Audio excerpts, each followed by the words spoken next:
To celebrate International Domestic Workers' Day, a rally was taken out by domestic workers under the banner of the All Meghalaya Domestic Workers Union on the 16th of June 2022. Despite the unpleasant weather conditions, members of the union enthusiastically walked their way from Madan Iewrynghep in Fire Brigade, Shillong to the Malki Football Ground. This rally is intended to demand from the government equal wages for all domestic workers and also for recognition by the state government of this category of unorganized labor. Hala kajing sha sho sha le ben hala ki yin ha kajing sha bat bor om tang ba pipe ya ka bha ka me jom ki member la jom ngatip ba phi ka step ka me phi be banyara wat ya kito ha ki wei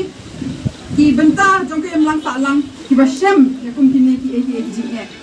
timot dur ma phi ka no ka ta ka jing kraw ba ka no ka ta ka jing no senyang jom ka seng ka jom phi ba jom phi I wei ka sarkar ro kam chu kariban ai ka matching grant khanang ba kan don ka ne ka fund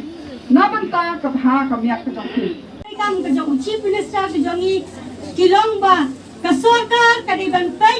ba kan don la ka jong ka domestic workers welfare board kata ka domestic workers welfare board ka bantrai kam Sriem ya ka construction workers welfare board ka bamut don kam ban register ya ki nongtrai don kam ru ban register ya ki try ki ba ai kam haba phi register ya ki nongtrai namar bala ka phi hapan contribute ya ka pisa na ki nongtrai ban penni ya ka fund don kam ru ban contribute ya kata